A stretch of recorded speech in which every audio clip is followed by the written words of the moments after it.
Bilal Ware and Dr. Jamila Karim.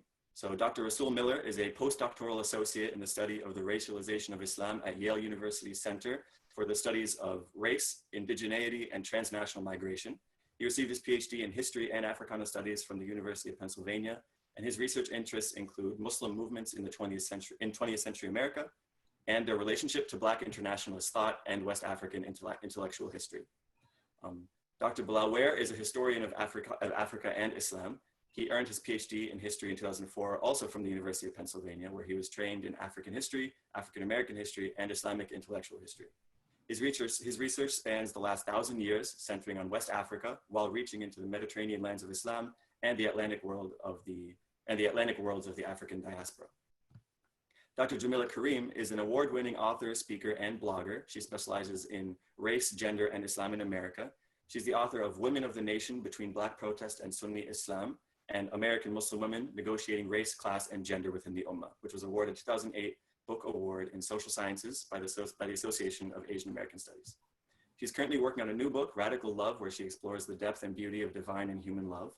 And she has blogged for Sapelo Square, Hagar Lives, Race and Gender and Faith, NYU Press Blog, and Huffington Post Religion. Jamila is a former associate professor in the Department of Religious Studies at Spelman College, and she holds a BSc in electrical engineering and a PhD in Islamic studies from Duke University. So alhamdulillah, we have some extremely qualified professionals here and scholars and Black Muslims to come and talk about this really historical time that we find ourselves in this summer. And inshallah, this whole panel is really intended for educating, advising, and motivating Muslim students to learn and grow with the movement that we're all experiencing. So inshallah, we'll be contextualizing current events in a historical sense and in a spiritual sense. And we'll be highlighting the role that these movements have played in the history of our country and ummah, as well as their importance in our spiritual journeys. And we're also gonna be talking about making use of our individual talents and avoiding burnout and things like that. So inshallah, you'll be seeing those themes coming out as our wonderful panelists spread their knowledge. So inshallah, we'll jump into it with Dr. Rasul. Are you feeling ready? Inshallah. Jazakumullah khair. Assalamu alaikum wa rahmatullahi. Can you hear me good? I can hear you fine. Okay. أعوذ بالله من الشيطان الرجيم بسم الله الرحمن الرحيم الحمد لله رب العالمين اللهم صل على سيدنا محمد الفاتح لما أغلق والخاتم لما سبق الناصر الحق بالحق والهادي إلى صراطك المستقيم وعلى آله حق قدره ومقداره العظيم اللهم أرنا حق حقا وارزقنا اتباعه وأرنا باطلا باطلا وارزقنا اجتنابه ربنا لا تزغ قلوبنا بعد إذ هديتنا وهب لنا من لدنك رحمة قال رب اشرح لي صدري ويسر لي أمري واحلل عقدة من لساني يفقه قولي اللهم صل على سيدنا محمد رضي الله عن اصحاب رسول الله صلى الله عليه وسلم يا همة الشيخ اخطرنا بهذا المحضر وتأتي من نظرة تأتي لنا بالعفو. أما بعد. So alhamdulillah, jazakumullah khair. Thank you so much for including me on this auspicious panel. I'm on a panel with my big brother and my big sister, you know, who I look up to and who I love dearly. So it's an honor to be on here with them, as well as to be on the Zoom stage with Sayda Patty as well, who I miss dearly, being away from Philly, being up here in Connecticut. And Brother Kamal, alhamdulillah, it's good to see you again. So I'm gonna try to keep my comments brief. And by brief, I mean I'm gonna try not to go over time. But inshallah ta'ala, you know, whenever we speak about the history of Black Muslim movements and Black Muslims' participation in movements of resistance and to achieve self-determination for people in this part of the world, it's a very long history. Often when I am asked to give talks of this nature, I kind of start in the beginning of the 16th century, you know. I won't dwell too much on that part of the history today. I will recommend, if you don't, that folks check out Dr. Bilal Ware's book, The Walking Quran, to give you some context for what I'm about to say. But, you know, really, if you look at the origins of the history of people of African descent in this part of the world and the history of Muslims in this part of the world, the two go hand in hand. You know, from 1502, I think it was, there was a ship sent to sort of shore up or fortify the small colony that Christopher Columbus established in Hispaniola. And on that ship in 1502, there were enslaved Africans who were probably from Senegambia, which means there's a good chance they were Muslim, and they ran away. So from the very beginning of the 16th century, the beginning of the quote unquote Atlantic world opening, the beginning of the colonization of this part of the world by Western European forces, you have the presence of Muslims and you have the presence of people of African descent resisting. And Muslims have been a part of that history of resistance. In fact, I write about something called the Black radical tradition often, which is a term that was popularized in part by an author named Cedric Robinson. And when he talks about this Black radical tradition, he talks about Black intellectuals like Du Bois and C.L.R. James and how they engaged Marxism and things like this. But ultimately, what he points to is the fact that there's a Black radical tradition that goes far beyond anything like that, far beyond Marx or any of the things that we tend to call radicalism in the Western tradition today. And it goes back to the first cases of African people in West Africa resisting colonization, resisting oppression, resisting enslavement. And that's why I pointed you to Sidi Bilal's book, because he talks about some of that history. And that history continues in this part of the world to, enslaved African Muslims resisting in various forms in North America, in places like South Carolina, in South America, in places like Brazil, throughout Latin America, resisting sometimes by running away and forming what are known as maroon societies of formerly enslaved Africans who established their freedom and sought to achieve self-determination in that context, sometimes under the radar of the white supremacist slave society, sometimes making war on that society and going on plantations and burning them down and freeing people, liberating people. Sometimes, they engaged in these forms of resistance by using whatever power they were able to amass within this slave society to create space for people to practice their religion, to practice their faith, to live a life of dignity to as much of a degree as possible in the context of transatlantic slavery. And so that's a very long and rich history. But I want to sort of begin after giving some of that background to just kind of point you in that direction. I want to really begin by talking about some 20th century movements.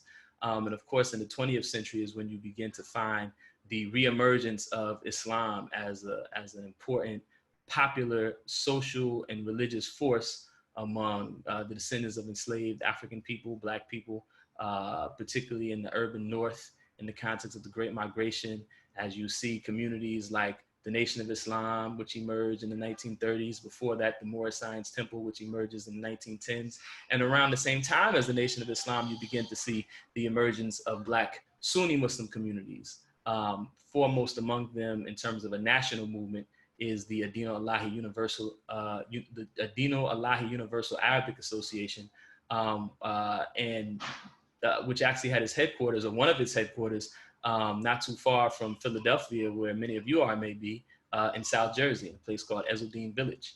And several of these communities in 1943 had a big convention right in South Philly at the YMCA called the Uniting Islamic Societies Conference. And you found communities like the community founded in New York City by Sheikh Dawood Ahmed Faisal and Mother Khadija Faisal, as well as communities like Cleveland's First Mosque of Cleveland. All these communities came together in Philadelphia. And you find that these communities around the country were engaged in not only promoting Islam and sort of propagating Islam and teaching Islam, but also pursuing various different strategies to achieve self-determination for their communities and to achieve greater dignity, greater self-determination, and a path toward something closer to liberation for people in their broader communities of people of African descent. Now, during the 1960s, you begin to see a major sort of shift change. MashaAllah, somebody texted me and said the sound is a little bit low. Are y'all able to hear me or what? Okay. Do I need to talk a little bit louder? Because I can talk loud if I need to. Okay. I'm hearing you pretty okay, but I guess maybe if you could get closer, that'd be okay. Okay. So in the 1960s, you begin to see an important shift, right? Prior to that time, you have, various traditions of Black resistance. You have a very healthy tradition of armed self-defense that many of us are not that familiar with because it doesn't get taught to us in schools. You had an organization called the Deacons for Defense, founded by a man named Robert Williams. You had various members of the NAACP in places like Mississippi and Alabama who engaged in armed self-defense and pursuing self-determination, which allowed for the space for more sort of less radical civil rights organizations, we may describe them as, to operate and be successful in pursuing legislative change. But ultimately in the 1960s, we find that various communities and organizations of folks that are working to create greater dignity, greater self-determination, and a path to a liberation of people of African descent begin to take a more radical approach, right? And of course, radical is a word that has become sort of, scary for people in our current political moment. Maybe it's becoming less scary now in our current political moment, right? Over the course of these last few months, which is something that makes me feel great. I'm very happy about. But what I want to sort of, give, and I know I don't have a whole lot of time, but the real meat of my comments today on is Muslims' participation in that particular political moment and how the impact of the Muslim involvement in what some have referred to as the Black Power struggle, organizations like the Black Panther Party, the Black Liberation Army, the Revolutionary Action Movement, really are instructive for us today. So I want to sort of just mention, a couple of organizations or talk a little about those organizations that I just named. I mentioned the Revolutionary Action Movement, which is an organization that was founded by students in Cleveland, including Wanda Marshall, Donald Freeman, and a man named Maxwell Stanford. Max Stanford from Wright in Philadelphia, who later changed his name to Muhammad Ahmed. He's still living. He's still an educator living in the Philadelphia area. And he is, a very pivotal, influential thinker, theorist. The organization that he co-founded, he was actually sent to New York City to sort of try to recruit Malcolm X to join this organization prior to Malcolm X's leaving out of Elijah Muhammad and Nation of Islam. And Malcolm X actually joins. It becomes the only secular political organization that Malcolm joins, right?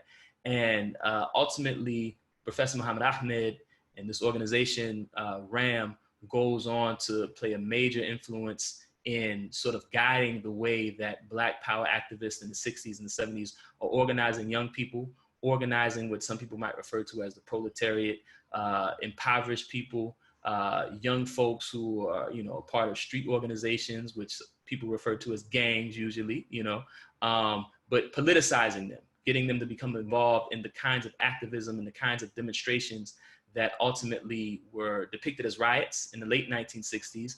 But these demonstrations were a big part of what caused various civil rights legislation to get passed, particularly in the urban North. So we might be familiar with the Civil Rights Act, but the aspect of the Civil Rights Act that really has bearing for people living in the urban North is something called the Fair Housing Act, right? This is what sort of gives the civil rights legislation teeth in these urban spaces.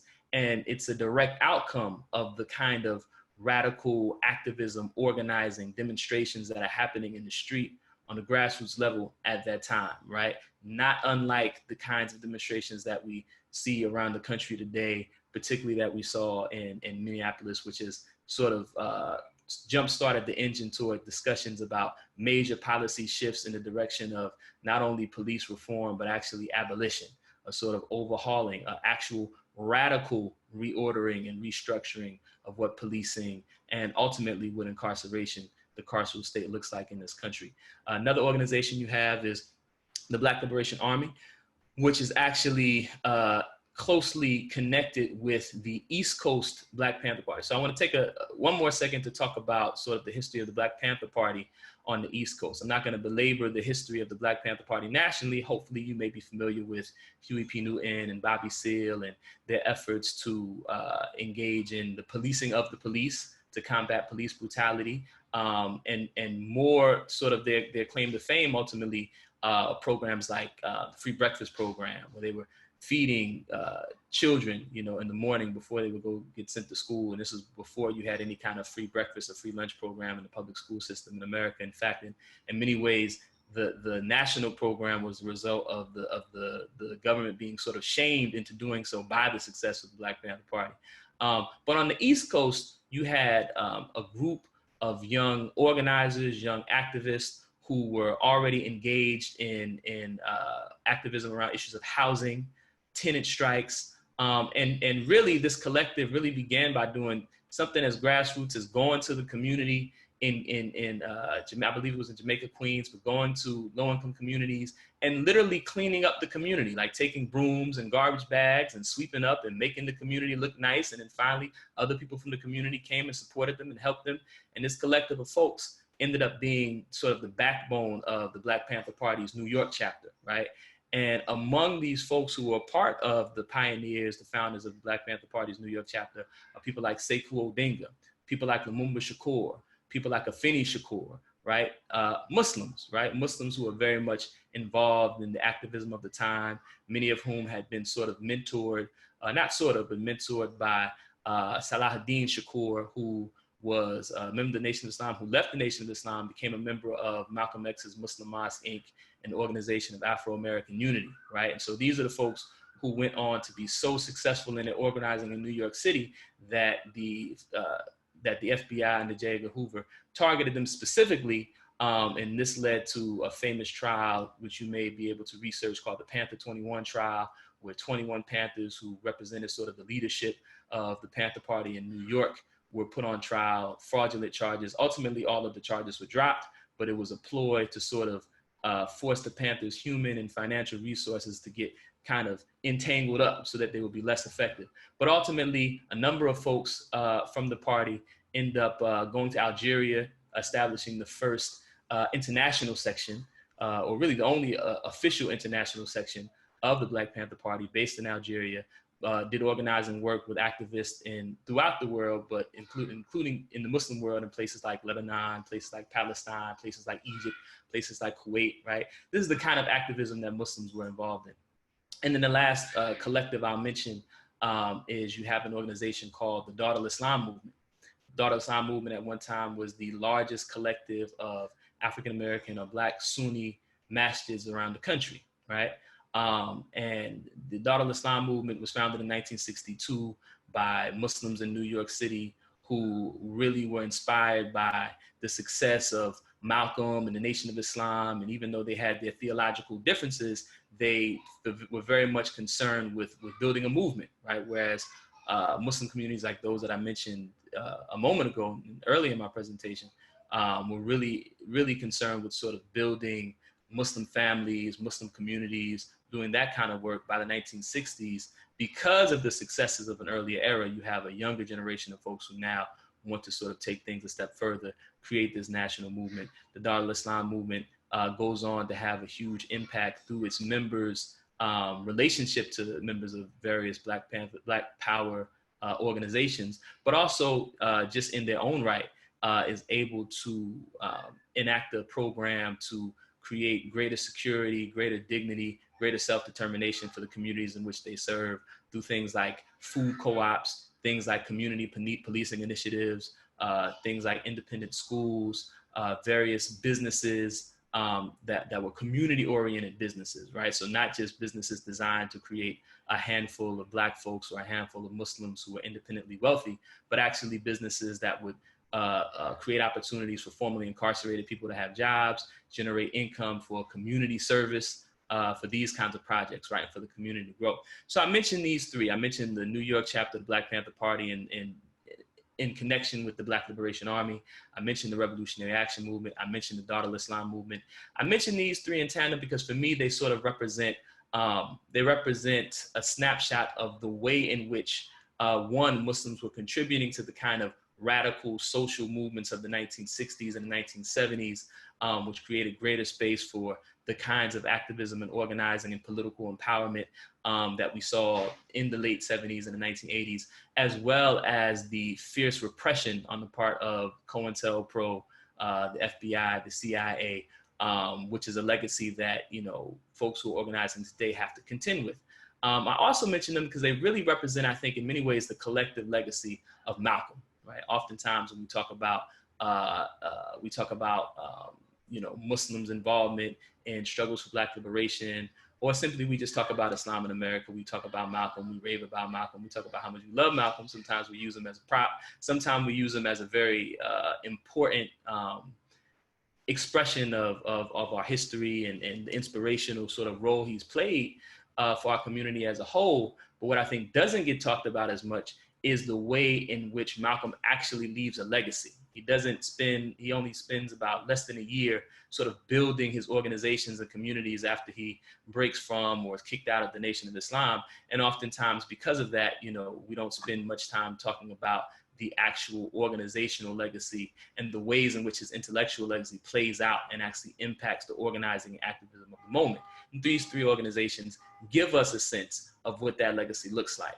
And we see that it's an approach not only to Islam, but an approach to social engagement, activism, and organizing that emphasizes things like essentially self-determination, right? Things like businesses that have a community oriented focus, things like armed self-defense in the face of white vigilante violence against Black people and against, you know, the police department, and a kind of international consciousness, right? That is very much a part of the legacy of Islam in this moment, very much a part of the legacy of this Black radical tradition. So we see in many ways, once again, Islam and this Black radical tradition remain intertwined, just like they were, as I said in the beginning, in the dawn of the 16th century, right? And so I kind of offer these comments as hopefully a springboard to the discussion that we'll have with Dr. Jamila and Dr. Bilal, but as a way to sort of get us thinking through and thinking about how this legacy should be instructed for us in this current moment, right? And what I sort of offer is that, you know, there was a moment when the Muslims, not too long ago, right? And many of our parents' generation, a moment where Muslims represented sort of the sabiqun, sort of the foremost, the forerunners, the people in the front of thinking about, you know, radical solutions for these kinds of endemic problems of social injustice and social oppression, right? And in many ways, I worry, my fear, my lament is that we've sort of now come to a place where in many ways we sort of lag behind, right? And we see while folks are talking about things like abolition and folks are talking about things like, you know, self-determination, folks are talking about things like reparations and radical redress, we sort of stop, I think, too often at discussions about how can we make the masjid more inviting? How can we learn about, you know, the ways in which Black people have contributed to the rich history of Islam and the rich history of sort of, you know, justice in America. And those things are all very important, right? Very important. I worry sometimes that when I make statements like that, people will think that I'm like saying that that stuff isn't important and downplaying, you know, the work of people who do that work. No, this is a necessary first step. But what I urge us all to sort of do as a community is to push beyond that, right? To push beyond that and let this moment be a sort of springboard for us to reconnect with this history, with this tradition of how Muslims in this part of the world have always been the foremost at trying to do things that many people would conceive of as being impossible, right? Whether it be the Nation of Islam establishing the largest network of independent schools and the largest network of Black businesses in America, right? Whether it be the Dar Islam movement, actually creating, you know, the first incense making factory, first halal meat store, these kinds of businesses that serve the Muslims and that really serve as a touchstone for the legacy of Islam in urban communities around the country in many cases, right? These kinds of actions, this kind of activism, you know, I'll mention very briefly in closing, you know, we find, you know, in the case of the Black Liberation Army, you know, some people who are associated with the Black Liberation Army, and I won't go into too much detail, but some of them actually were incarcerated for their role in liberating Assata Shakur, right? Assata Shakur, one of our sort of most famous and I think most important political prisoners, right? Who's a person who was incarcerated really for organizing and for activism and for, although she committed no crime, who's now free with political asylum in Cuba, right? What kind of nerve and what kind of audacity and what kind of faith does it take to put your life and your freedom on the line and ultimately sacrifice your freedom to be able to you know, address injustice in that way, to liberate someone who's falsely imprisoned. So I'm gonna stop there, but I just wanted to offer those reflections and sort of that kind of wide overview of the history as a way to get us started.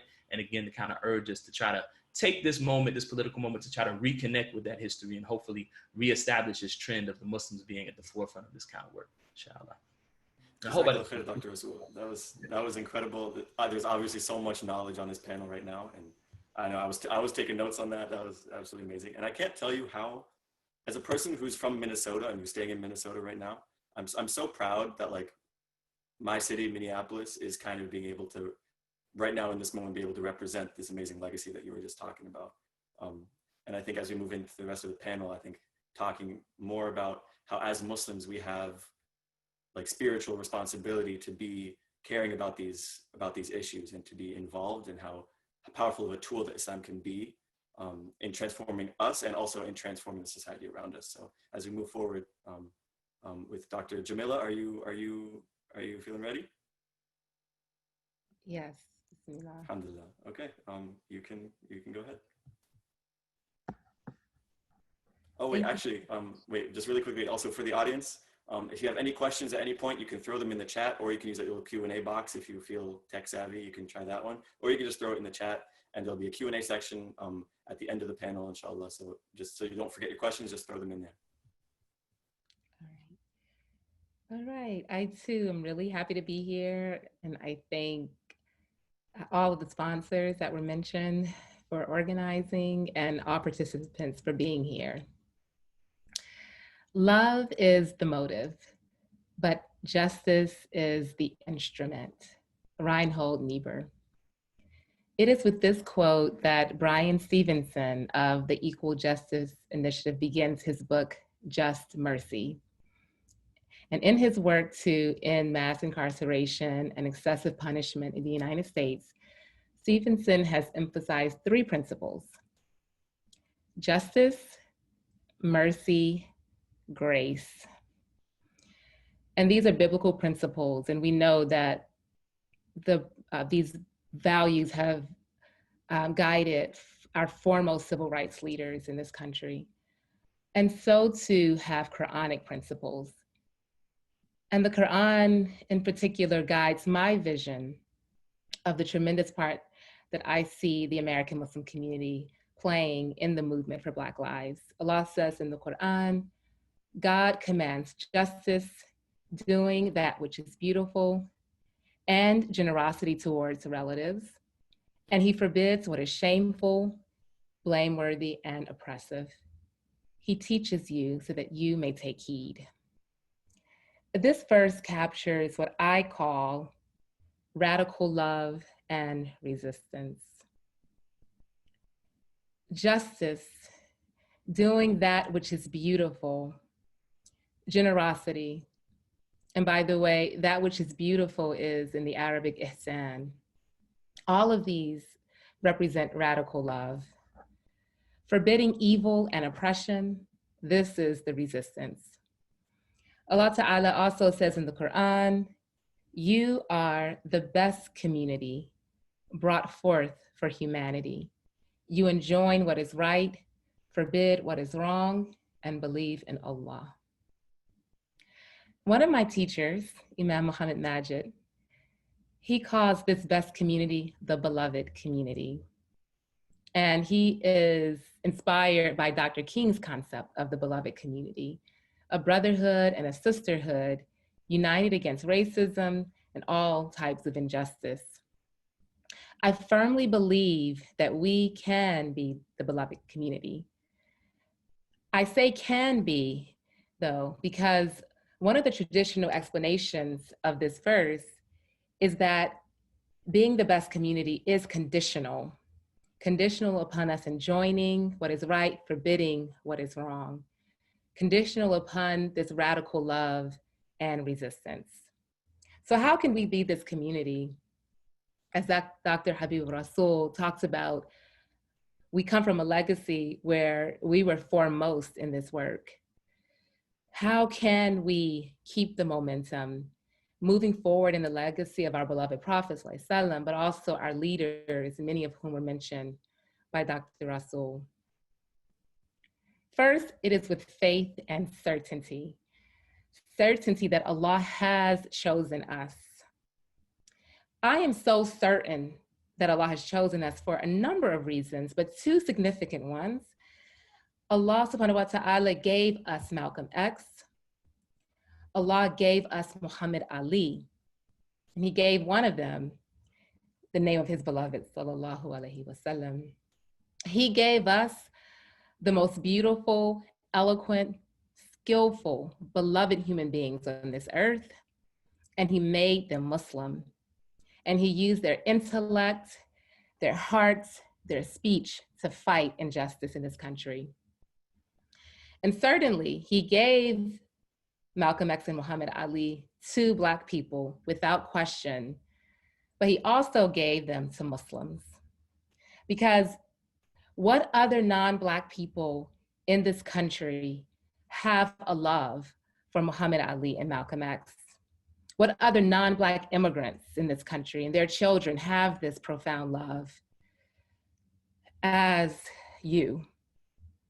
When we read the autobiography, when we listen to their speeches on YouTube, we will be forever inspired by their legacy, our children and our children's children. So the beloved community enjoins what is right and forbids what is wrong. What is wrong is racism that is so systemic that our institutions are built on it and depend on it for over 400 years.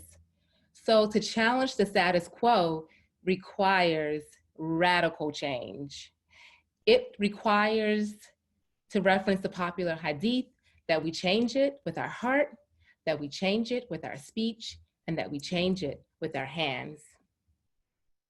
And the only way we can achieve this radical change is through love, through radical love, love for God, love that is the highest. And this can only be achieved, this work that we're doing can only be achieved when Allah subhanahu wa ta'ala is all in it, when it is for Allah, by Allah, through Allah, with Allah. Why? Because this work is exhausting. A 400-year-old structure cannot be dismantled overnight. Because this work is uncomfortable, this racism is so systemic that it has reached into our hearts. So it's going to require self-examination, resistance to the ego, self-purification, humility, and all of that, as we know, is highly uncomfortable. So it is the depth of this struggle that makes it require the highest love.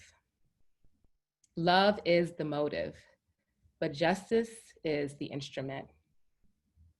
Justice, indeed, because the struggle has been tragic. It has been horrific. But I do believe the beauty that has emerged is that which prevails.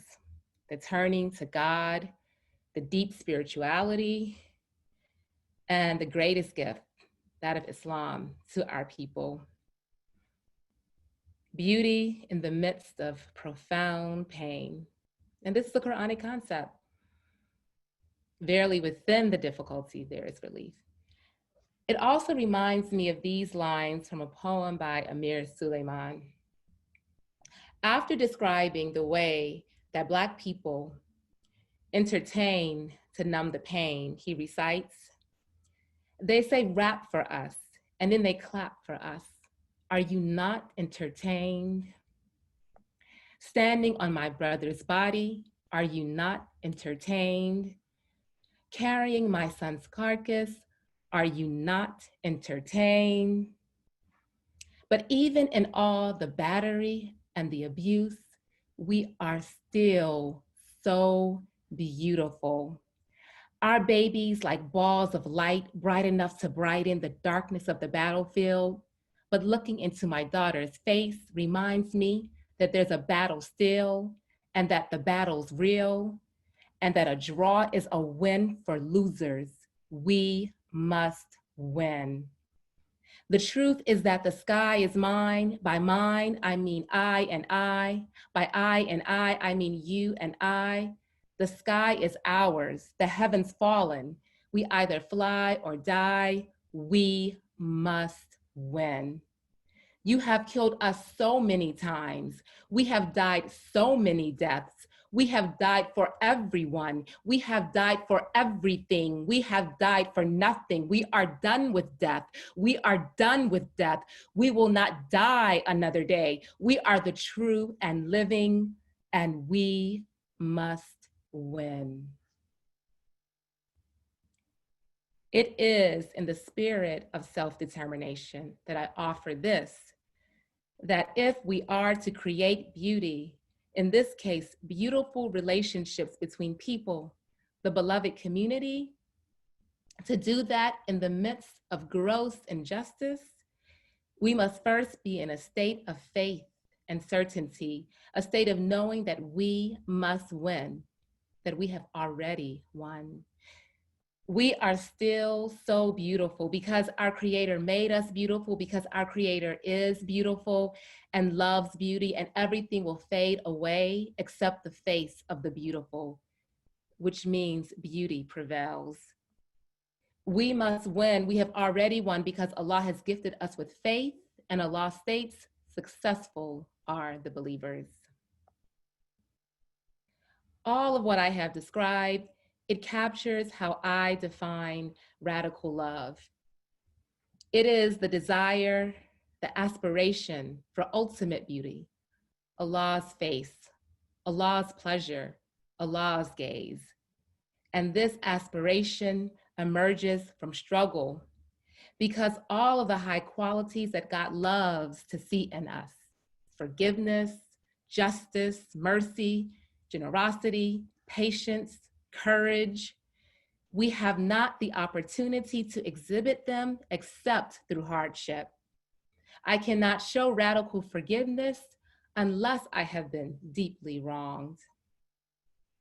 So I have defined radical love this way: mind-dazzling love that pours out of loss. It is in the midst of hardship, heartbreak, profound loss, hunger or poverty, in the midst of all of that, moving in a way where I only care about Allah seeing me, because it is only that Allah I love and desire.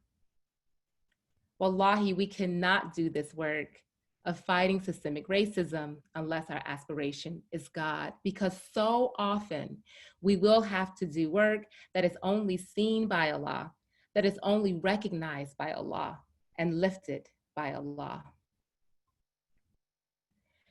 So now I want to give some practical insights and steps to showing this radical love. My first insight: the revolution begins where the revelation began. The revolution begins where the revelation began. Iqra, read. Iqra bismi rabbika alladhi khalaq. Read in the name of your Lord who created. Our beloved Prophet sallallahu alaihi wasallam commanded us, love for people what you love for yourself. So what we must do is we must love. And given this specific fight, we must love my people, Black people in particular. The freedom fighter, the SNCC activist Stokely Carmichael instructed us regarding the revolution, we must first develop an undying love for our people. And one of the ways that an undying love for our people was written on my heart was through literature. From pre-K to 12th grade, I attended Sister Clara Muhammad School and W.D. Muhammad High School in Atlanta, Georgia. And there we memorized Quran and we memorized the poetry that came out of the struggle, much like the poetry that I have recited. From Paul Laurence Dunbar and Langston Hughes to Margaret Walker and Maya Angelou. 75% of the literature that we read was African American. From Nora Zille Hurston's Their Eyes Were Watching God to James Baldwin's The Fire Next Time. So my advice is to be radical. Perhaps for the next 12 months, make Black history and Black literature 75% of what you read. My second advice, be the beloved community. Who is better positioned to be this community in the United States? A community made up largely of Blacks and immigrants, of various people of color and white people too.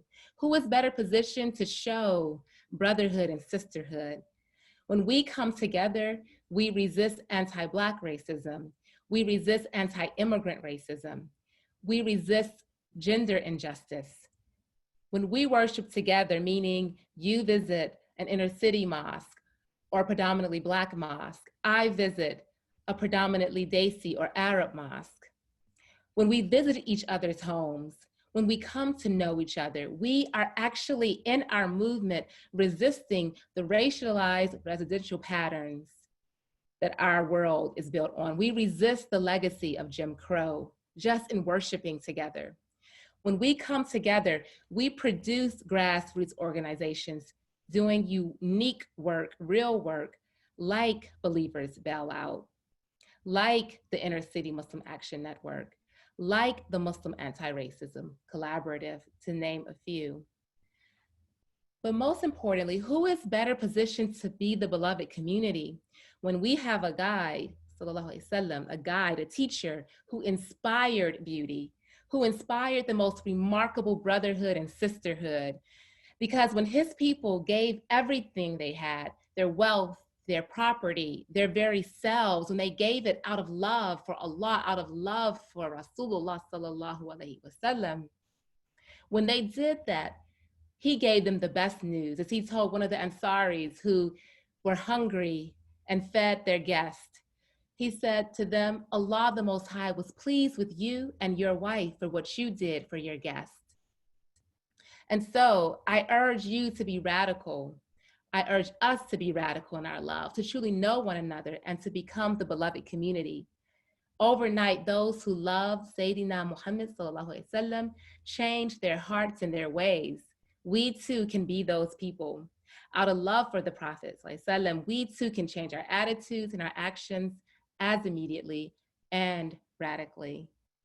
And third and final advice is for radical self-love. Radical self-care. This is our moment.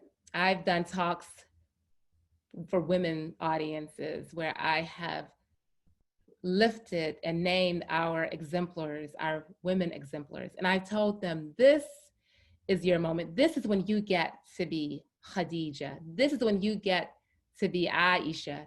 This is when you get to be Asiya. This is when you get to be Maryam. This is when you get the chance to be Musa. This is when you get the chance to be Hajar. And I call this our Hajar moment, because this is the moment when you have to show what you are made of, when you are tested and you have to demonstrate your faith. This is our struggle. This is our work. This is our Hajar moment. When we look at Hajar, what came out of her struggle? First of all, to just recap her struggle, because when she was in the wilderness without any sustenance, she couldn't find water anywhere, and she had her baby with her. She ran to the two hills, right? Searching for water, searching for some help. And then, so she struggled, and then Allah subhanahu wa ta'ala provided the well of Zamzam, provided water at the hill of her baby, Ismail. What came out of her struggle? The ummah. The ummah. Every year, the beloved community converges at the house of Allah subhanahu wa ta'ala and walks in her footsteps. We can be the beloved community right here in the United States. But the struggle is ours. And those who watch Arturo, they know this line very well. The struggle is ours. The victory is Allah's. Hagar's struggle, she had her struggle. She ran between those two hills, but the victory was Allah's. Allah is the one who provided that. It's who provided the water for her, provided the relief for her. So how does this have to do with radical self-care? We work, but we do not exhaust ourselves. We do not overburden ourselves. We do not overwhelm ourselves, because we know that truly the victory is through Allah subhanahu wa ta'ala. And this is so important, again, in this work, because again, it's not going to happen overnight. And there are other strategies that we can talk about more in the Q&A about collaborating with people, passing the baton to others. We've been working for so long and teaching for so long.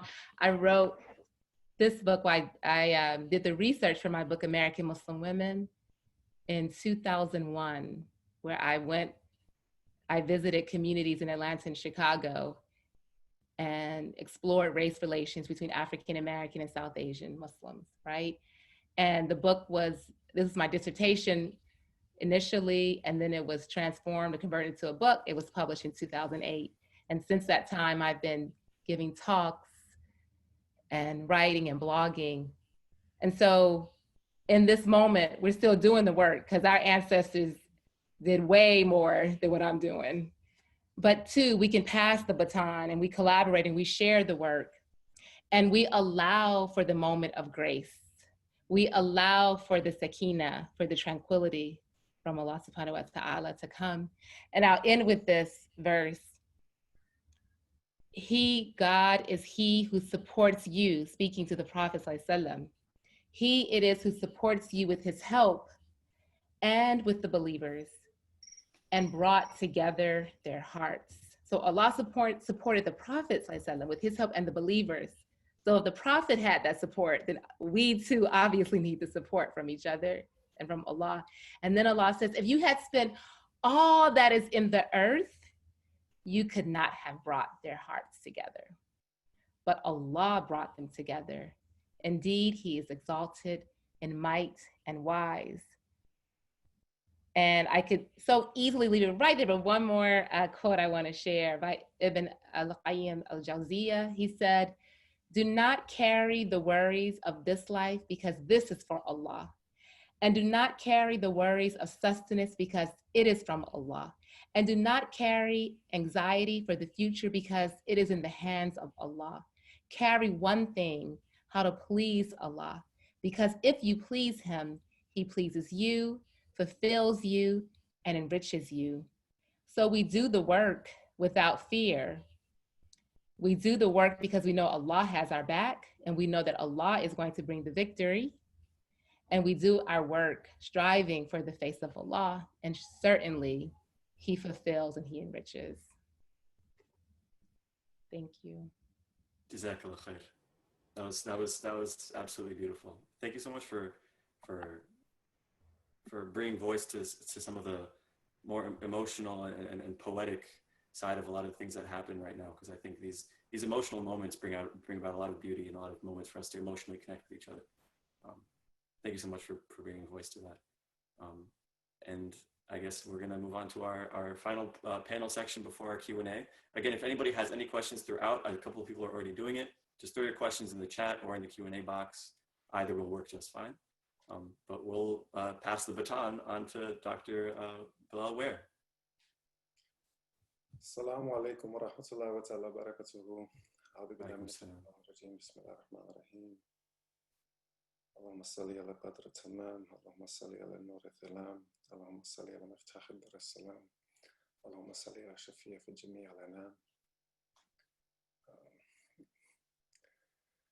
So it's a real honor and privilege and pleasure to be virtually gathered at my alma mater where I did my PhD. Shout to the Philly folk, especially to Sister Patty for holding it down. Shout to my brother Kamal in the city that I went to high school, Minneapolis, the city that I was stopped 17 times by police in my 17th year of life, never ticketed. The city where I was surveilled and hunted, actually stopped one time on the exact same corner where George Floyd lost his life. This struggle is intimate, real, and personal for me. The topic of Islam, Black lives, and moving forward from our history, keeping our momentum. Listen, keeping our momentum is not going to be a problem. These pigs are going to pig. They are going to continue to shoot Black people in the back. They are going to continue to hunt and pursue and murder and slaughter our brothers and sisters. Because this system in which we live is founded on white supremacist violence and capitalist commodification of human life. It is fundamentally inseparable because it is threaded through every last one of our institutions, for precisely the reason that Brother Rasul mentioned before, is that it was there from the beginning in 1500. It's there at the foundation. Our capitalist institutions are born in the moment of the transatlantic slave trade. So all of our politics are tied up and embedded in those forms of inequality. Keeping momentum is not going to be the problem, because the system will continue to do what the system does unless someone stops it. Which brings us to the point of that radical resistance that Brother Rasul mentioned before. We actually have to fight back in fundamental ways against these injustices. But the question isn't so much about keeping the momentum, it's about how do you orient it?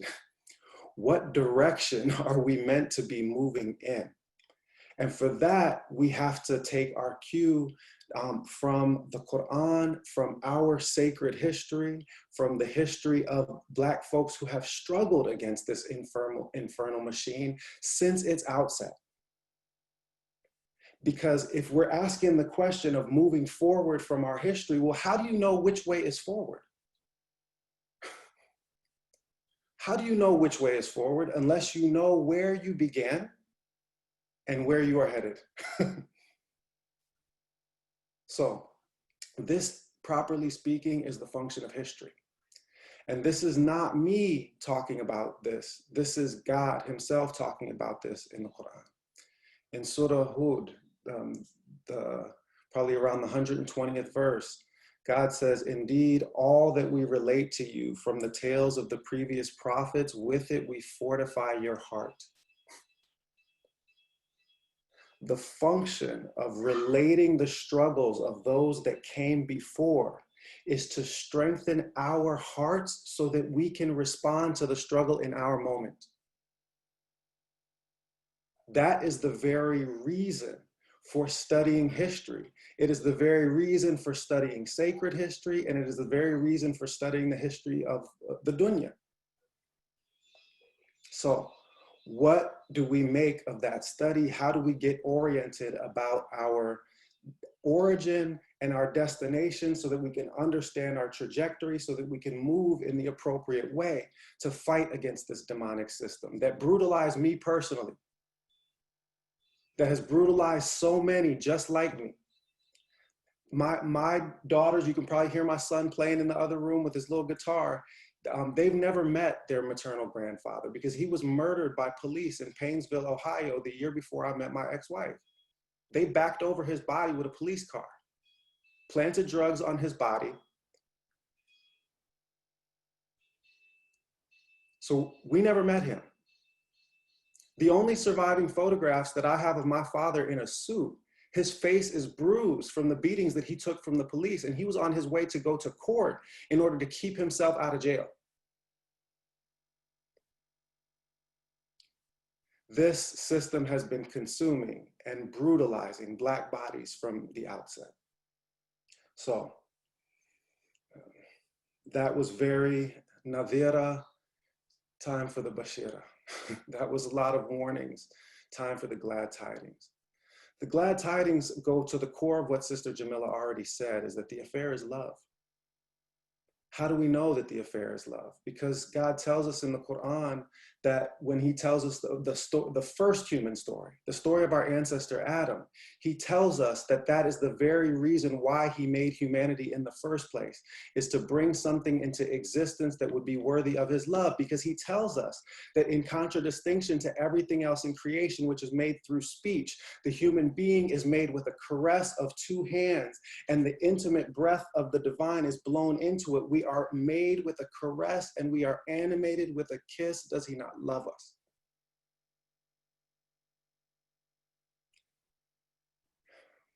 the angels protest in this moment.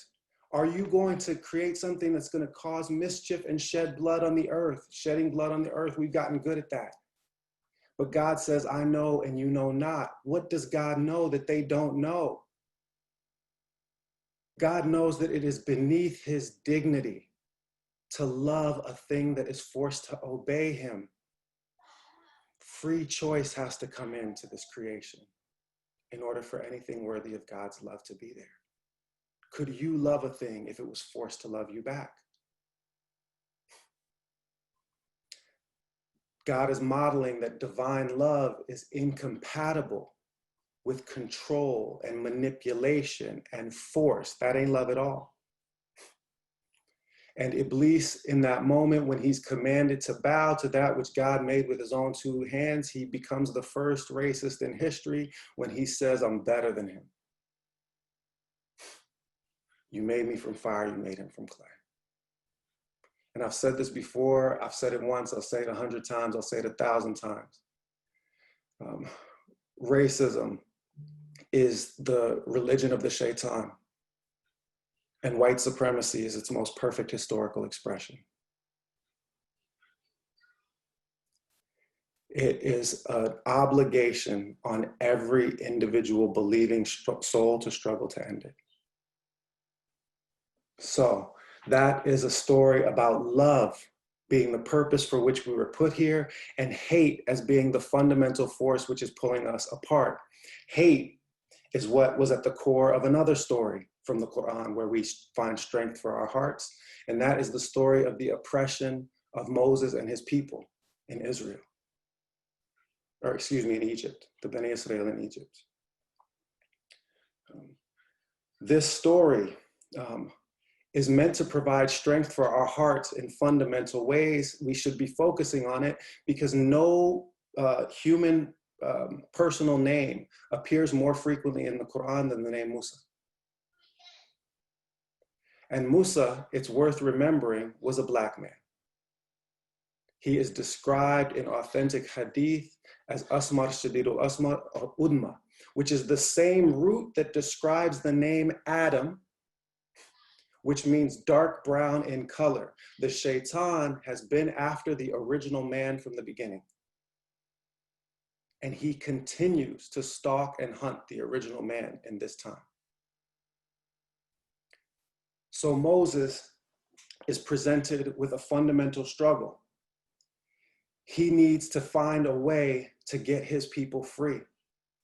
And reflect on this. There's a hadith where Aisha, may God be well pleased with her, and God bless the women for saving this religion. And inshallah, they'll save it in this coming generation for us too. She said, the messenger of God's stomach was never full. I used to weep for him for the condition that I would see him in. And I would say, you're a prophet of God. God will give you anything you want. Why not ask for enough at least to fill your own belly? And his response, sallallahu alaihi wasallam, was to say, Aisha, what do I have to do with this world of yours? My brothers amongst the resolute messengers were patient and steadfast in the face of worse than this. I would be ashamed to go back to my Lord and enter their company, having enjoyed a life of ease and comfort. He, sallallahu alaihi wasallam, was inspired by Moses' example. So should we not be taking Moses' example? By the way, that hadith comes from the last few months of the Prophet's life, peace be upon him. Mecca had already fallen without shedding a single drop of blood. And he was still being inspired by Moses' example. So what was Moses' example? Moses' example was to take a word of justice to the most powerful tyrant on the face of the earth, and he had to do it riding solo with his brother. That's it.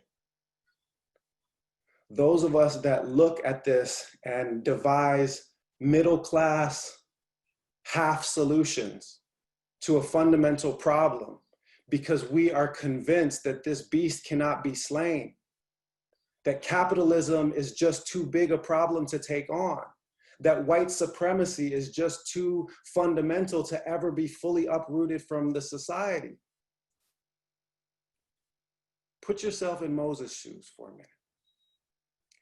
Put yourself in the shoes of a man who had to eventually take his people out of bondage, who had to struggle, who had to fight in spite of the fact that he was afraid to go back. So we too have to have the resolve that Moses had to stand up in our moment, dig our heels in, and speak truth in front of a tyrant. And that has to begin with speaking truth to the tyrant within our own breast. If we do not begin with the struggle against Pharaoh inside us, with the jihad and nafs, then we are no use out there in the struggle, because we are all going to have to do the work of 10 men or 10 women, 100 men or 100 women. And we can't even do the work of one because we can't get out of our own way, because we are the prisoner and the slave of our own anfus, our own lower souls, our own egos, our own passions, our own caprice, our own material attachments. We can't do the work of one person right, and we're going to have to do the work of 10 or 100. When Moses goes, peace be upon him, to Pharaoh in Surah Al-Naziyat, there's a very special language that he takes. He says to him, would you allow yourself to be purified that I might guide you? Why? Because Pharaoh is not just an earthly king, he is also the embodiment of human evil in the Quran. He is the parable of the nafs. He is the thing inside us that says, I am your Lord God Most High, worship none but me.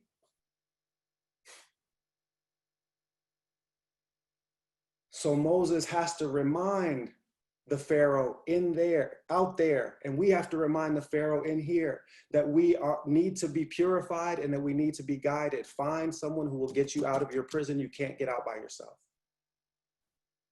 Get a guide, get a teacher that'll help you get free, so that you can be a more effective instrument in the struggle. And even Moses, after he had a prophet, peace be upon him, could still accept guidance from Khidr in Surah Al-Kahf.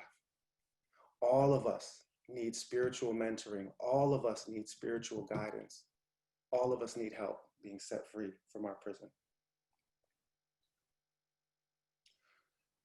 So another moment in our sacred history then, inspired by this story of liberation and this story of struggling against the forces of white supremacy, the forces of racism, is a story of one of our ancestors in West Africa, Abdul Qadir Khan, who I write about in the 3rd chapter of my first book, The Walking Quran.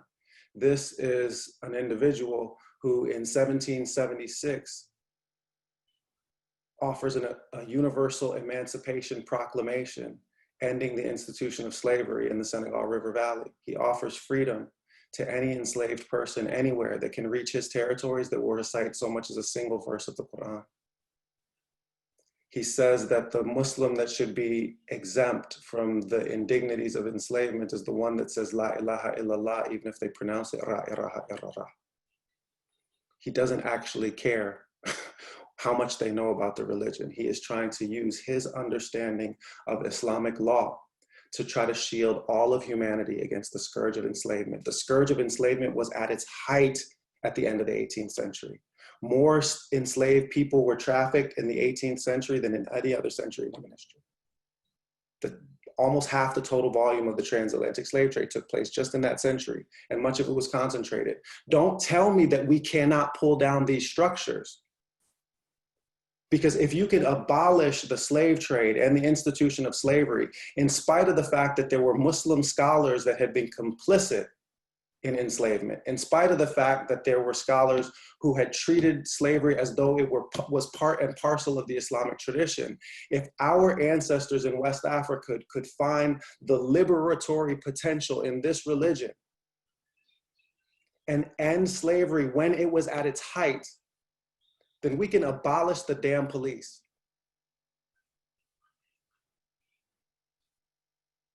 This is no time for half measures.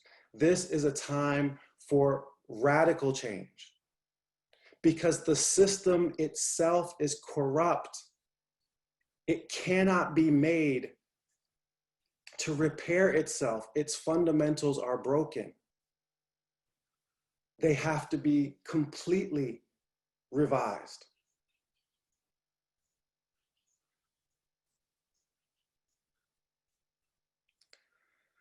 Which brings us to another story from the Quran, and this will be the last one that I'll mention in the interest of time. And it's not the story of how the Bani Israel came out of Egypt, but it's the story of how Bani Israel went into Egypt. And it's the story of Sayyidina Yusuf, alayhi salatu wasalam, that comes in Surah Yusuf.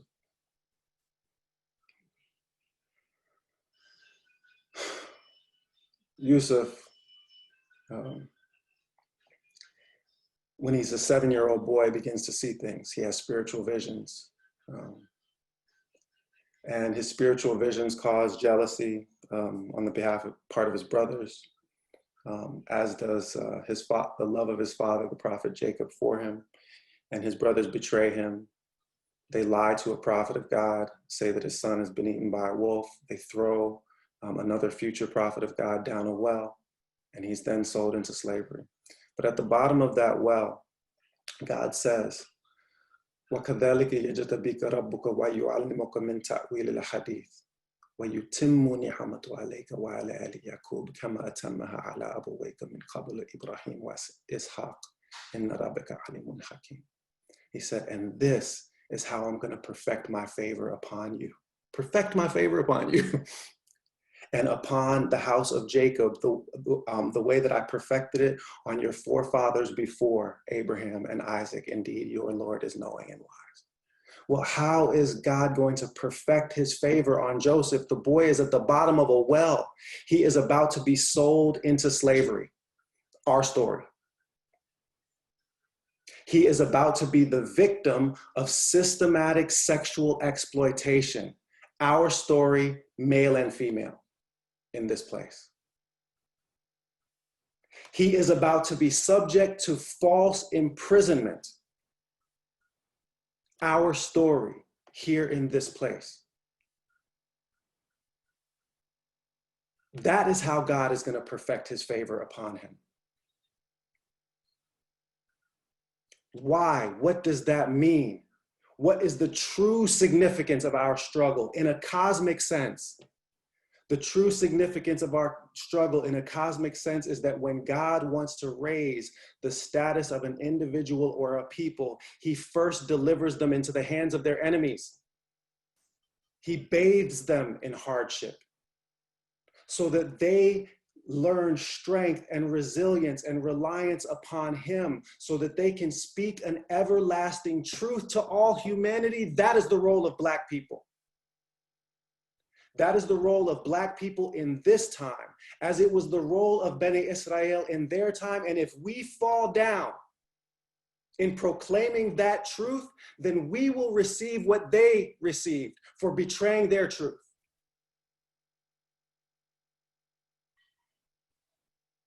And those that stand with us will have freedom. And those that stand with Pharaoh will be washed away by a flood, whether they think they're believers or not. Because this is the trial and the test of our time and our age, because our oppression is what this age was founded on.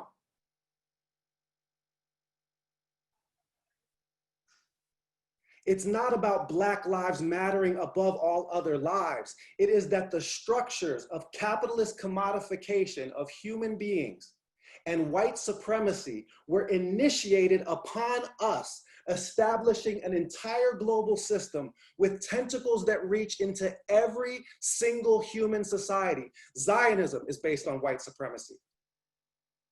Ethnic cleansing is based on the way that modern states police division, which is based on white supremacy.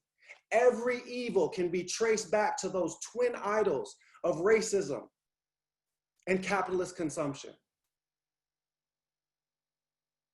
There is no way to pull on every one of the threads that exists in every society. You have to stab the heart of the beast. And that's why these folks are out here in the street, Black, white, brown, red, yellow. That's why they're out in Germany and Paris and in other places, because they know instinctively that if Black folks can get free, then everybody gets free.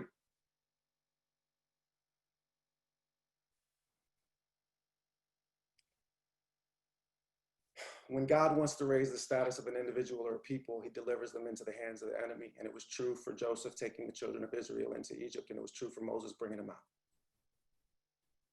When he asked for his brother to accompany him, which is the ayah that immediately follows the ayahs that Brother Rasul recited to begin. We often say them, may God unlock our tongue and expand our breast. We're gonna need more room in here. We need more heart for this. We need spiritual expansion to take this task on. We need to purify what's in there, and then it needs to become more capacious if we're gonna go out there. But then Moses asked for something specific. As soon as he asked for the expansion of the breath, he says, and let me take my brother Aaron with me. Let me take my brother Aaron with me. I need my brother with me. We need our brothers with us. We need our sisters with us. And those brothers and sisters are not just people that got skin color like this. It's people got skin color like this too. Okay. Our brothers and sisters are in humanity. Bani Adama is our tribe. Saying that we must insist on the sanctity of Black life, especially in this moment and time, is not to replace one racist philosophy of white supremacy with another racist philosophy of Black supremacy. It is to redress a fundamental historic wrong from whence every other wrong of our time flows. So after Moses asks for his brother, this is what God says. He says, قال قد أوتيت سؤلك يا موسى ولقد مننا عليك مرة أخرى إذ أوحينا إلى أمك ما يوحى أن قد فيه في تابوت فقد فيه في اليم فليقه يم بساحل يخوض عدو لي وعدو له وألقيت عليك محبة مني ولتصنع على عيني.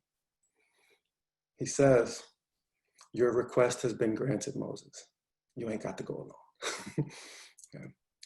And I showed favor on you another time when I inspired in your mother what I inspired in her. Cast the boy in a basket, cast the basket on the river will cast him on the shore, where he will be delivered to an enemy, to him and to me, that I might bestow my love upon him and raise him under my eye. The truth is that steeping Black people in historic levels of suffering was not in vain. There is no wasted motion in God's plan. It was done so that we would rise and speak in this moment.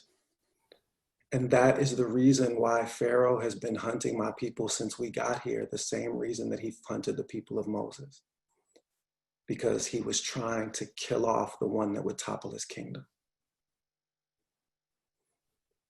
White supremacy has always known that we would rise and end it. It's always known. And that's why in Surah Qasas, it says that the Pharaoh split the people, ruling some justly and unjustly, and he slayed the sons and left the women alive. This was a gendered violence. To this day, there are 2 Black females for every Black male at every degree level, from associates to PhD. Because the boys are being murdered. The boys ain't learning to read, and the women are being sexually exploited. The women are being made to fulfill roles without the aid of men, left isolated, struggling, oftentimes as single parents, like my mom was. I say all this to say, in this moment, we need to strengthen our hearts. We need to purify our souls. We need to study and reclaim this history of our people proclaiming freedom in this world so that we have the resolve to take radical, resolute action during the trial of our time. Wassalamu alaikum wa rahmatullahi wa barakatuh. Thank you so much, Dr. Ware.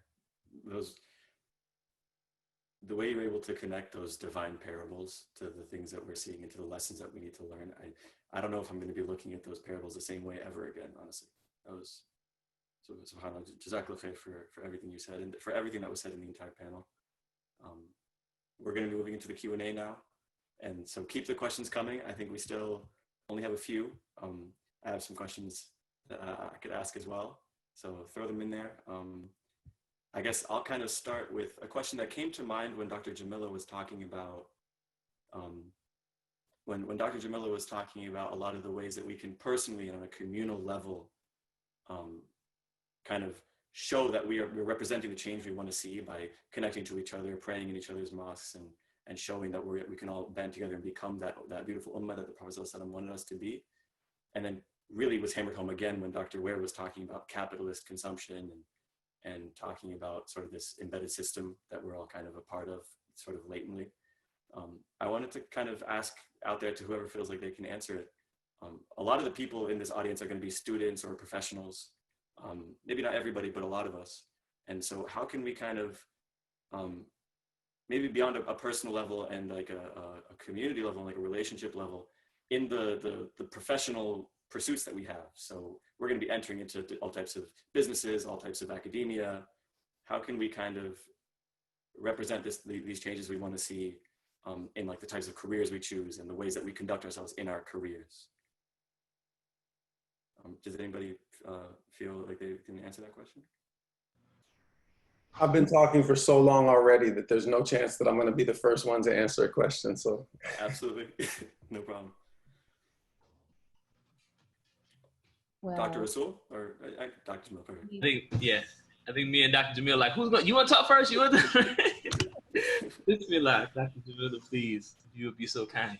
well, I was actually on the website for Believers Bailout today or yesterday, and so and maybe what bailout is.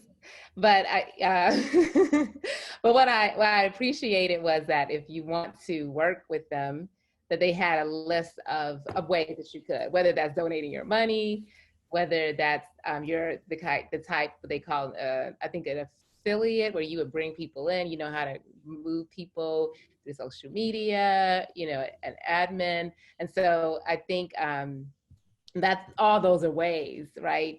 That whether we're doing it from our career, whether we're using the money that we're making to support these organizations, whether we're actually volunteering with them. So I just want to say that so it depends on the career that we have, right? That it might be a career, let's say in engineering, where we might not be able to do that kind of hands-on work, at least in ways that we may not imagine. But obviously there's a lot of possibility, certainly a lot of possibility there as well. So just depending on whether your career, whether the company you're working for, or if you have your own business, whether it allows for that space to definitely to find that. If not, you can also volunteer. One example, I was also looking at the question about how can we create these alliances with Christians or people of other faith, and I think that's like absolute, right? And so much of our work here is about standing with others, right? And about collaborating, as was mentioned in the talks, that we have brothers and sisters in this struggle. So collaborating about the radical self-care is not reinventing the wheel or supporting the organizations that already exist, again, within our communities and beyond.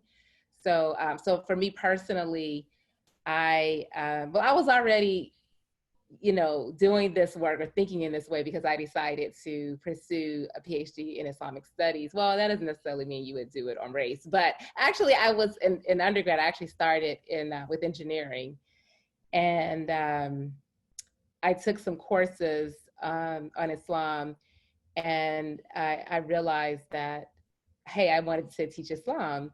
And my one teacher that inspired me was not teaching about social justice, Omid Safi, many of you know him now. He was talking about Rumi. Now he is talking a lot about social justice and Rumi. But he inspired me because I said, I want to do what he's doing. And so, of course, what I wanted to do with Islam, it was inspired by my background and my story. So I'm sharing all that to say this, to start where you are, to constantly ask for Allah's guidance, to make the dua now.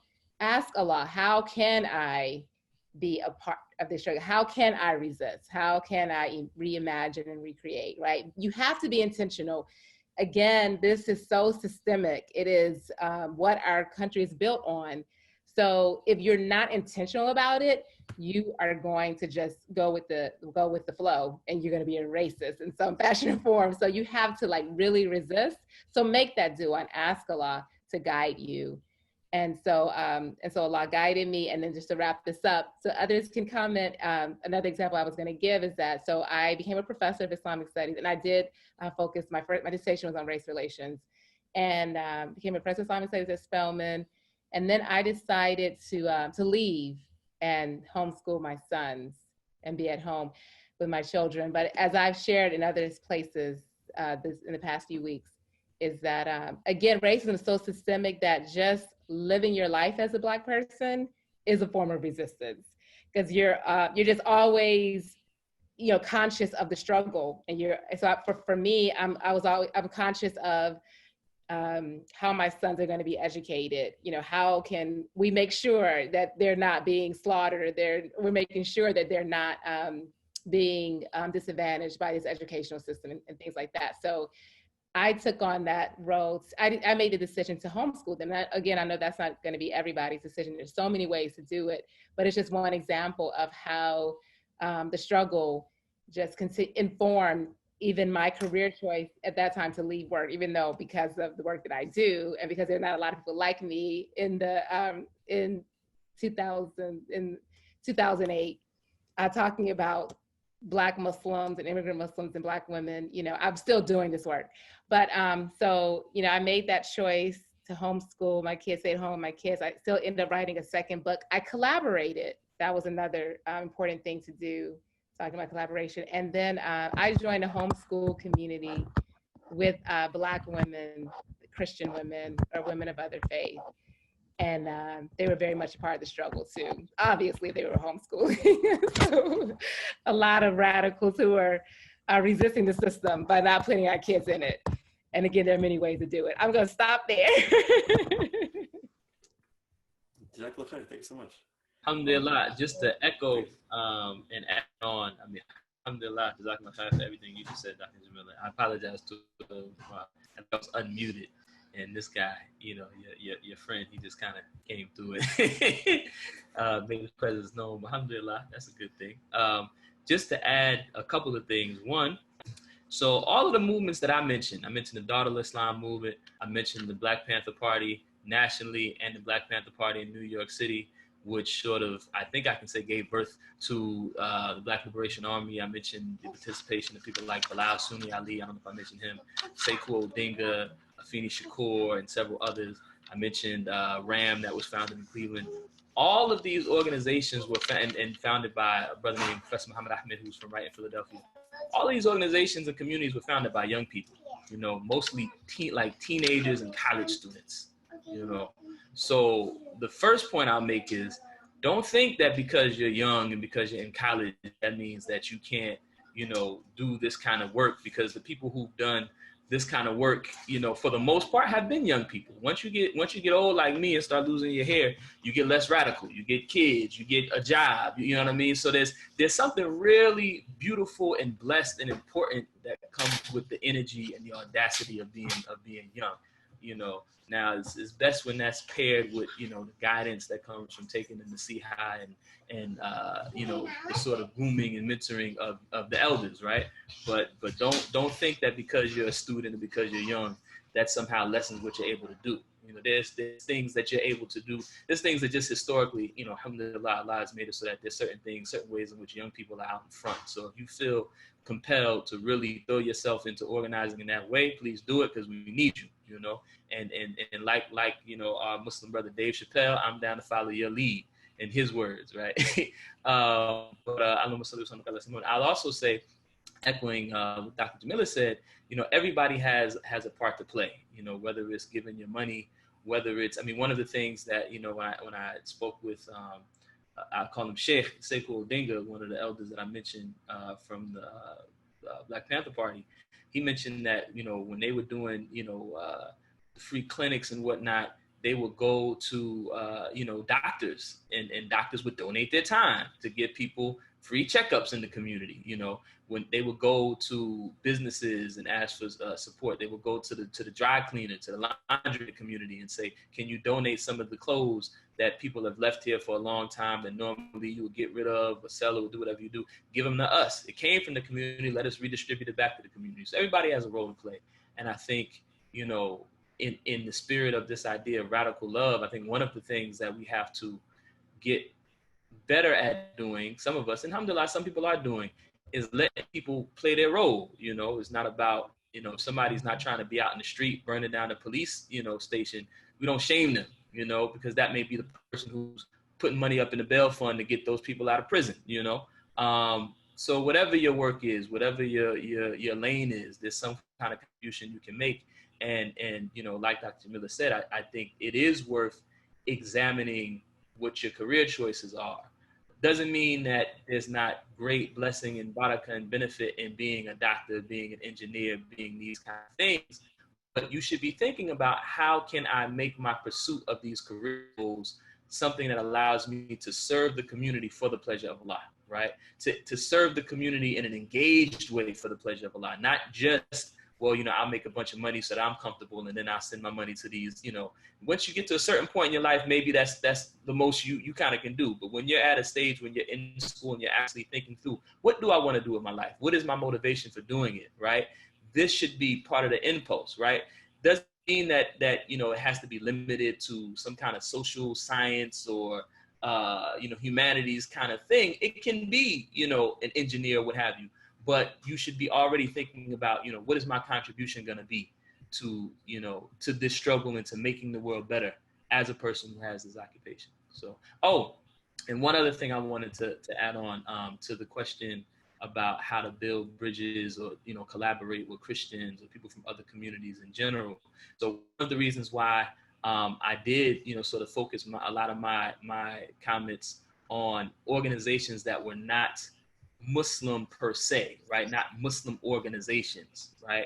But rather organizations, and with the exception of the Daughter of Islam, of course, organizations, political formations that Muslims contributed to and participated in, is because, I had a conversation with a sister recently who pointed something out to me that really was beneficial for me. A lot of the people who are doing good work from our Muslim community, they're not doing it through Muslim organizations, right? We have groups like Believers Bailout, and we have these great organizations, but we also have people that are contributing to a greater struggle and collaborating and working in other spheres, right? So sometimes when I get sad and start to feel like, why aren't more Muslim organizations doing this kind of work?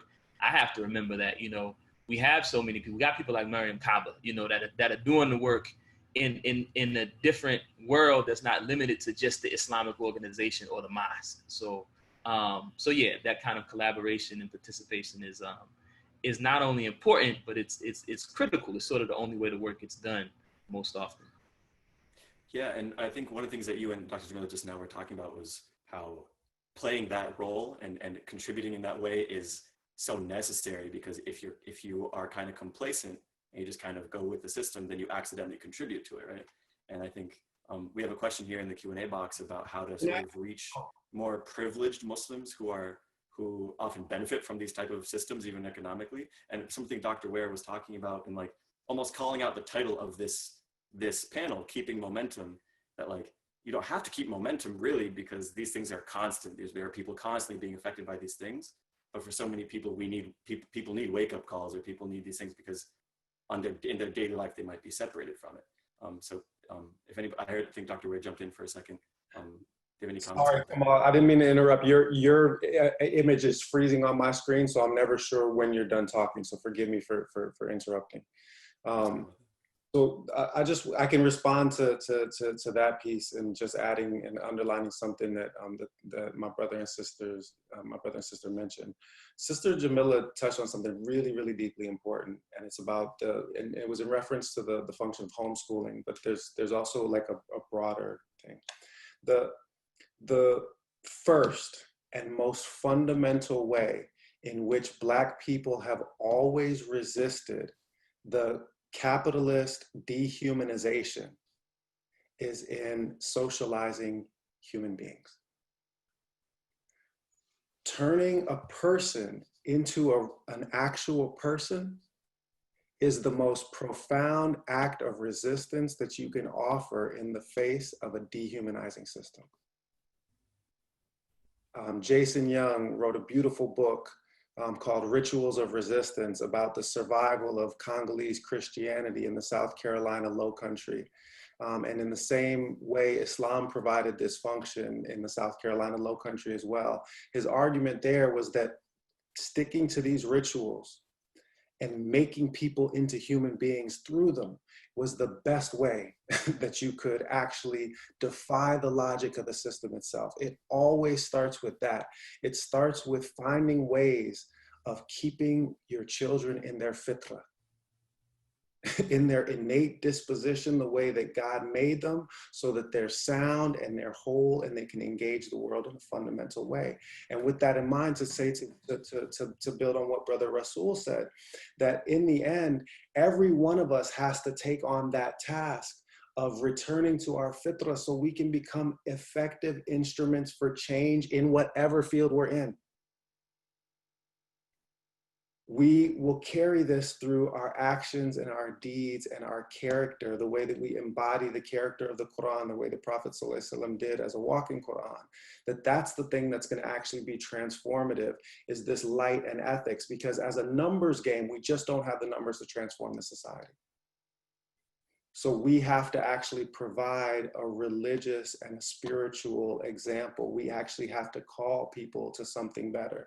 And then the last thing that I'll say, and this connects to the next question, but it also connects to this question about, preparing for your career and all of that stuff. Listen, people are probably going to get tired of me saying this, but for a lot of Muslims, capitalism is their religion. Islam is their ritual observance. Can you say that one more time, Dr. Bilal? Just say one more time, slow. So people catch it. Capitalism is their religion. Islam is their ritual observance. Because capitalism is a coherent system for distributing and assigning transcendent meaning and orienting action. It is a deen. And it is a deen that is fundamentally incompatible with Islam. Period, full stop. W.E.B. Du Bois put it this way. He said, a philosophy of universal selfishness can never bring social good to all. And Penn is trying to claim Du Bois, even though they made him work in a broom closet. Those that know the story know the story. I won't get into it today. The point is that this idea that your value is going to be measured by the amount and nature of your possessions, which is about how our careers get oriented, that maybe you can't individually change this entire capitalist structure, but you can take some action with your hand to change it. You can speak against it with your tongue, and you have to, at the very least, turn your heart against it. At your very least, turn your heart against it. That's the minimum that's accepted of a person of faith. You cannot accept that this is okay. And that means that our action in terms of how we plot out our life trajectory as individuals has to take moral responsibility for participation in this system within it. It means that we have to find ways of expiating through sadaqah the sin that is inherent in the system itself. And it also means, so that's at an individual level, but at a societal level, at a communal level, we as Muslims have to point out the fact that we have middle class, misogynistic, racist, suburban mega mosques that are becoming the mainstream of this religion. And because of their class, race, and gender biases, they are going to paint this religion into a corner where it will be forgotten in this age. Period. What Brother Rasul drew our attention to is that we are supposed to be at the forefront of this struggle, because Muslims have known that this system is immoral, and therefore we struggled against it. If you accept this nonsense, and look, I'm a tenured associate professor. My father was a locksmith with a 6th grade education. My uncles were all hustlers. I come from poverty. I don't live in poverty anymore. I'm not saying that you cannot go out and earn a living, but there are ways of earning a living that challenge complicity with the system. And you can never accept attachment to the dunya in your heart. Sheikh Hassan Sisi used to make a dua. He said, Allah, fill our hearts with you and our hands with the dunya, so that we can use material resources to transform the world. But that can only be done if there's no attachment to it in the heart.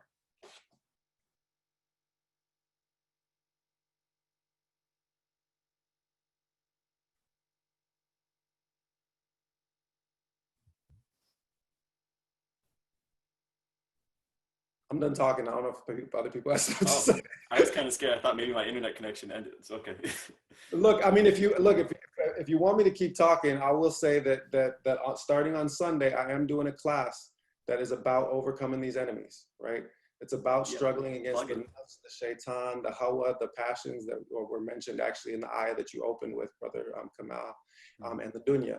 And this is nafs, shaitan, hawa, dunya, nashahadu. We bear witness that the 4 enemies of our spiritual expansion are these. And we're gonna try to put at people's disposition the tools to face this age with spiritual grounding. So, you know, if that's something that you're interested in, register for the course. Yeah, absolutely. I think if you were able to give us a link for that, we'll definitely pass it around to everybody. Okay, I'll type it in right now. Perfect. And I think somebody else in the chat put it perfectly. They just put the word haq, which I don't know what else you can really say about what you just said. So, okay, and then, all right, I'll give everybody time to see that link really quickly.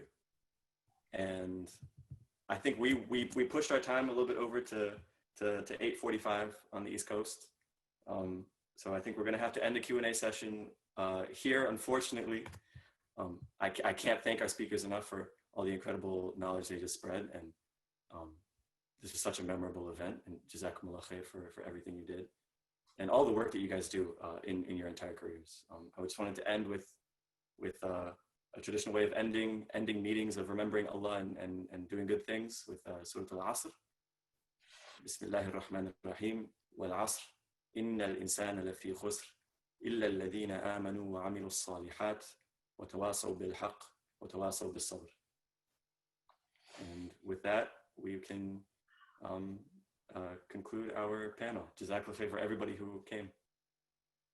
Jazakumullah khair.